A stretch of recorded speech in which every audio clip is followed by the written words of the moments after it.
한 노인이 유리문 앞에 멈춰 섰다. 중환자실 유리 너머로 보이는 침대 위의 사람. 그 사람은 얼굴 반쪽이 마비되어 있었고 온몸이 기계에 연결되어 있었다. 80세의 이한수는 입술을 깨물었다. 20년 동안 만나지 않았던 형. 그 형이 지금 저기 누워 있었다. 죽음 앞에서야 만나다니. 하지만 이것은 비극의 이야기가 아니다. 이것은 두 형제가 20년의 침묵을 깨고 마지막 남은 시간에서 찾은 진정한 용서의 이야기다. 당신의 작은 손길이 제게 큰 힘이 됩니다. 구독과 좋아요로 함께 이야기 길을 걸어주세요. 이야기는 20년 전으로 거슬러 올라간다. 부모님이 돌아가셨을 때 이한수는 여전히 충격 속에 있었다. 상복을 입고 장례식장에 서 있는 자신의 모습이 현실처럼 느껴지지 않았다.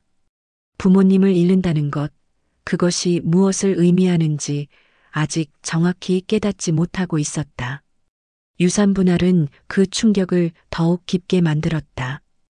형 이재수는 아버지의 뜻이라며 집과 토지의 대부분을 차지했다. 이한수는 남은 것만 받았다. 문제는 형의 태도였다. 당연하다는 듯이 긴 설명도 없이 형수를 데리고 나가던 모습이 이한수의 마음에 깊은 상처를 남겼다. 그날 밤 이한수는 술을 마셨다. 아내는 침묵했다. 그의 분노가 뭔가 깨질 것 같은 모습이었기 때문이다. 다음 날 아침 이한수는 형의 집으로 갔다. 아내가 말렸다. 하지만 그의 발은 멈추지 않았다. 억눌린 분노가 그를 움직였다. 형을 만났을 때 이한수의 입에서 나온 말은 차갑고 날카로웠다. 형이 욕심이 많았어. 이재수의 얼굴이 굳었다. 형이라는 자리에서 처음 받아본 직설적인 비난이었다. 그리고 이한수의 마지막 말은 형제 사이의 끈을 완전히 끊어버렸다.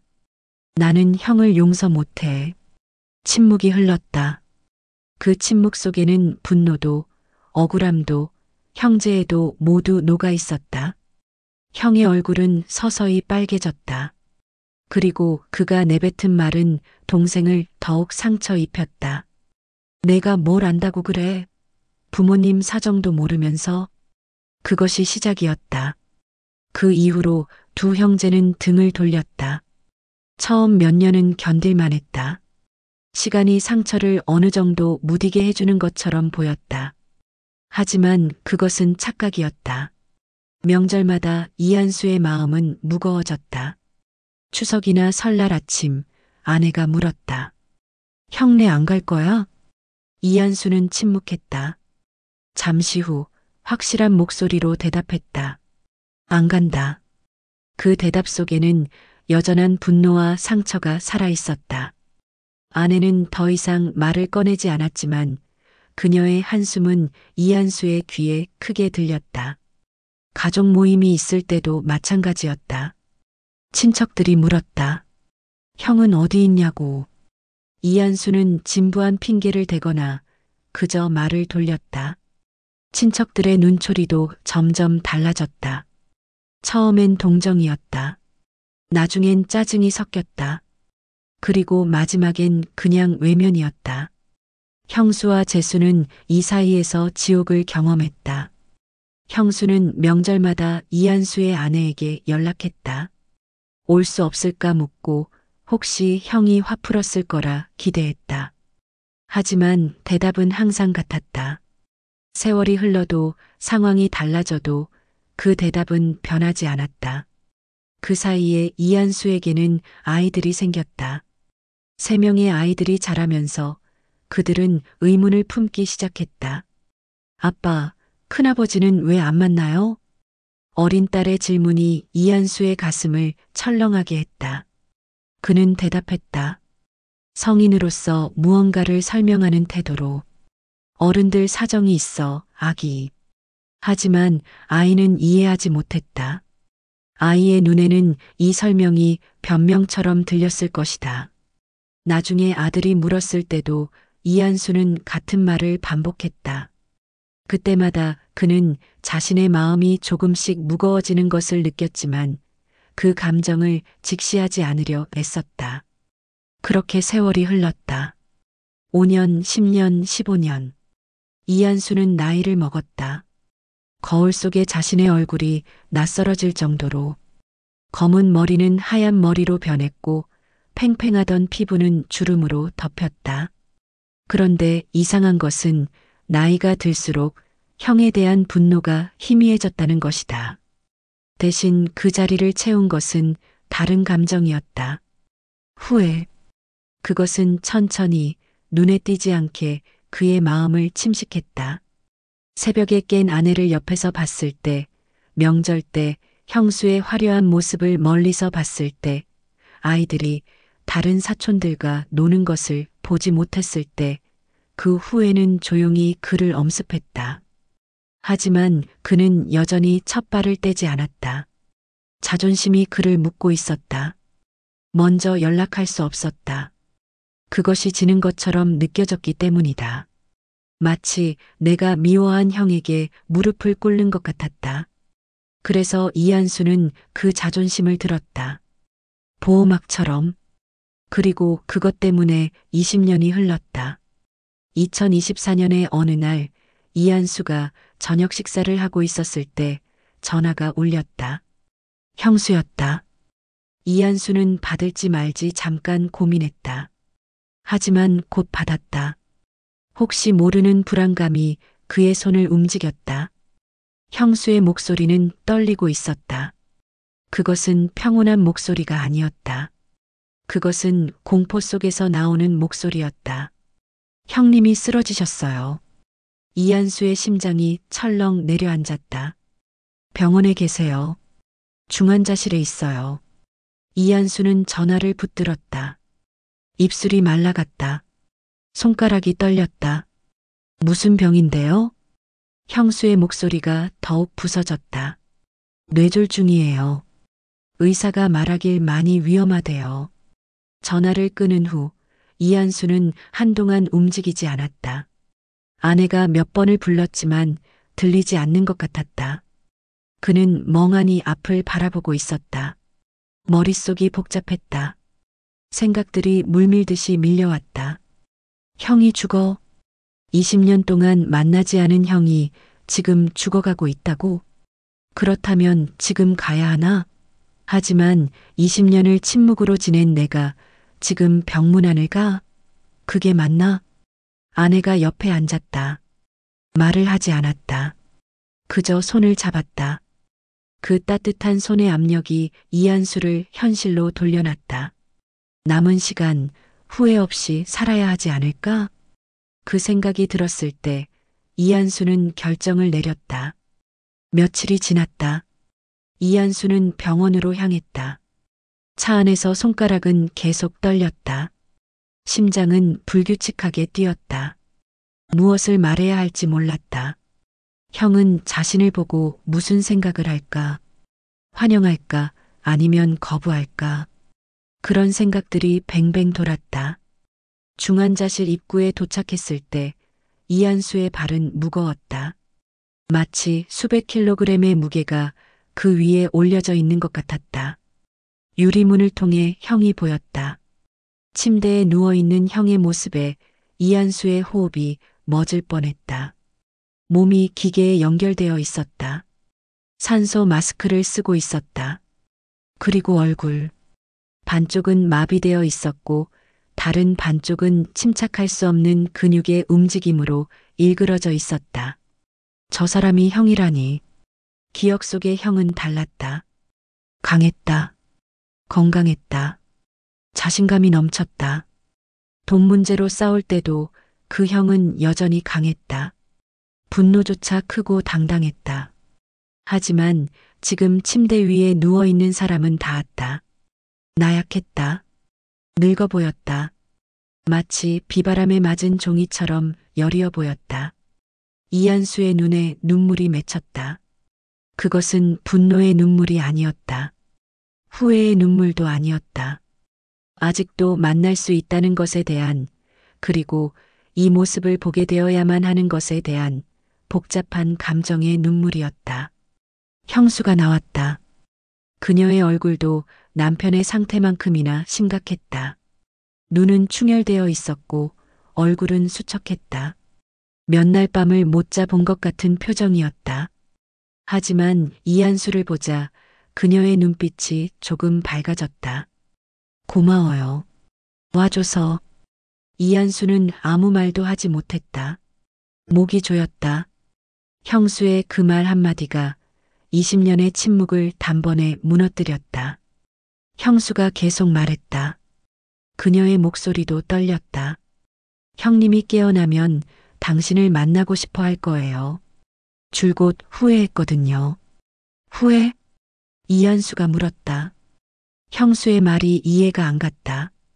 당신과 싸운 거요. 그날 일을 늘 후회했어요. 자존심 때문에 먼저 연락하지 못했대요. 많이 힘들었어. 형수의 눈에서 눈물이 흘러내렸다. 이한수의 가슴이 무너졌다. 자신도 마찬가지였기 때문이다.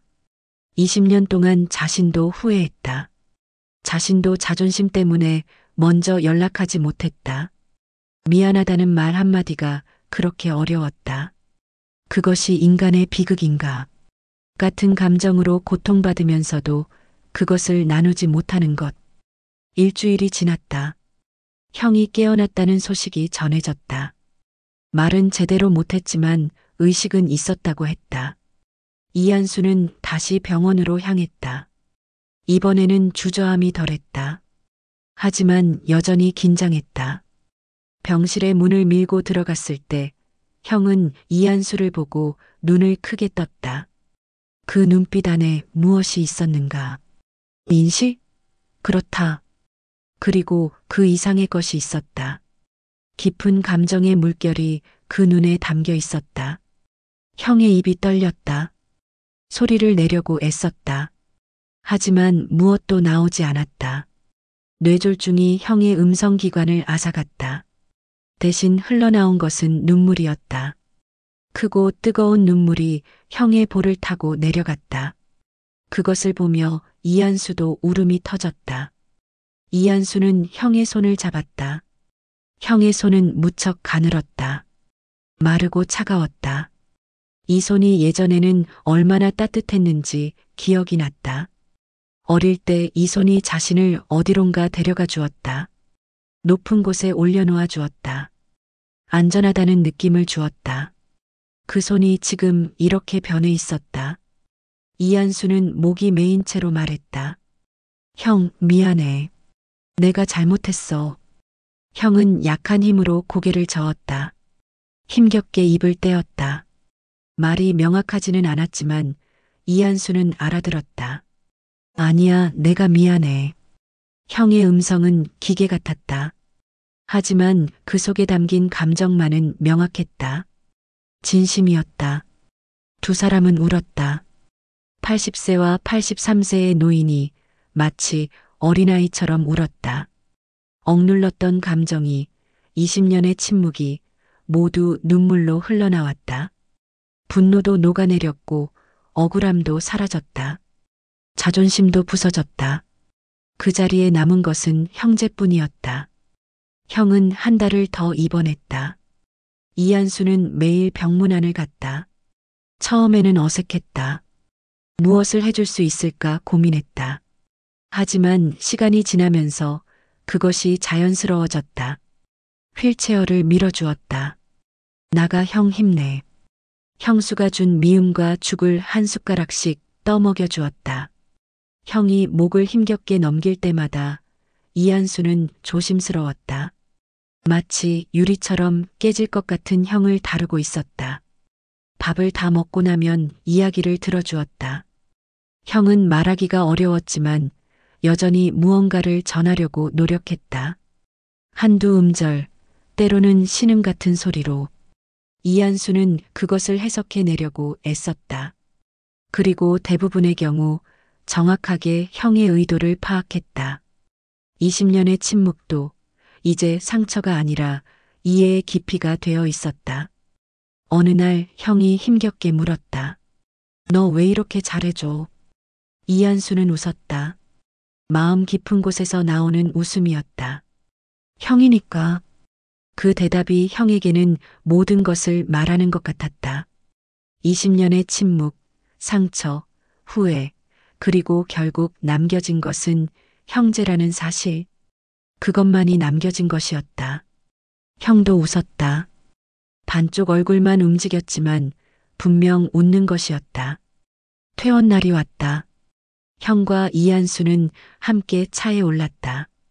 형은 여전히 휠체어가 필요했다. 하지만 조금씩 회복되고 있었다. 집에 도착했을 때 준비된 것이 있었다. 형수가 음식을 차려놨다. 그리고 온 가족이 모였다.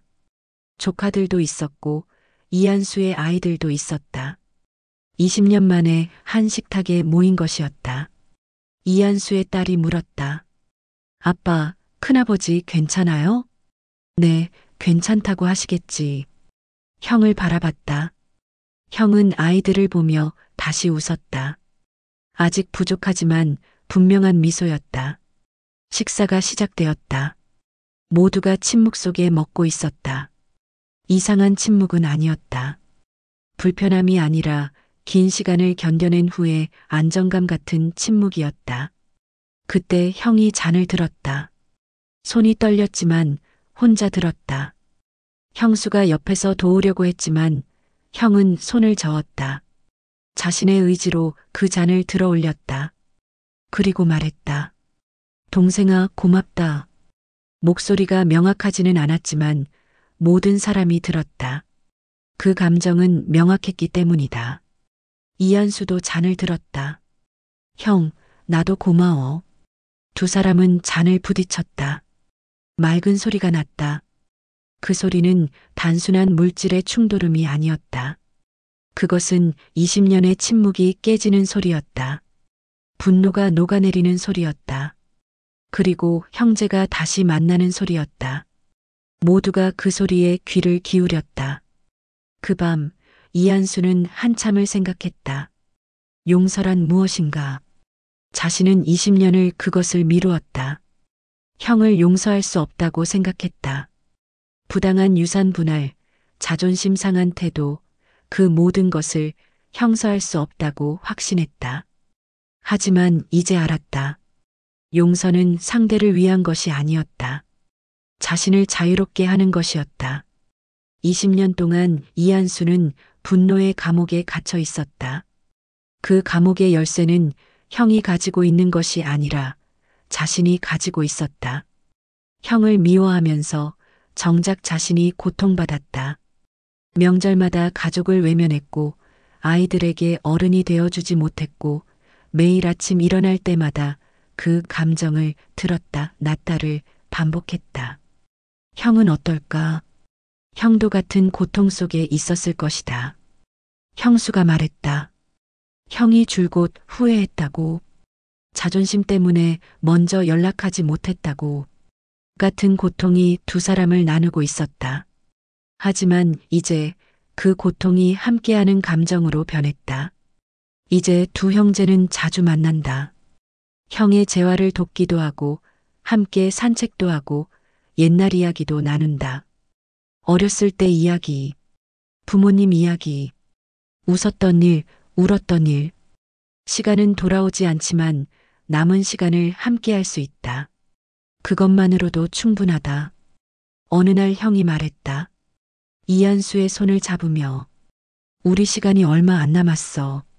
이한수는 고개를 저었다. 그 말이 맞지 않다고 생각했기 때문이 아니라 그렇게 생각하고 싶지 않았기 때문이었다. 그래도 남은 시간이 좋아. 형도 웃었다. 나도 그래. 이제 그들은 더 이상 원망하지 않는다. 더 이상 억울해하지 않는다. 대신 감사한다. 이 시간이 있어서, 서로를 용서할 수 있어서, 다시 가족이 될 수 있어서 20년의 침묵이 끝났다. 형제는 다시 만났고 그들이 찾은 것은 돈도, 명예도, 그 어떤 물질적인 것이 아니었다. 찾은 것은 서로였다. 그리고 그것이 가장 귀한 것이었다. 인생의 마지막 장에 가까워질수록 사람들은 깨닫는다. 정말 중요한 것이 무엇인지. 그리고 그것은 대부분 우리 곁에 있었던 사람들이다. 이한수와 이재수의 이야기는 끝났지만 그들의 시간은 계속된다. 매일 아침 형의 집에 들르는 이한수. 매일 그 모습을 보며 미소 짓는 형수. 그리고 아이들이 더 이상 큰아버지는 왜 안 만나요? 라고 묻지 않는다. 왜냐하면 이제 형제가 함께 있기 때문이다. 당신의 작은 손길이 제게 큰 힘이 됩니다. 구독과 좋아요로 함께 이야기 길을 걸어주세요.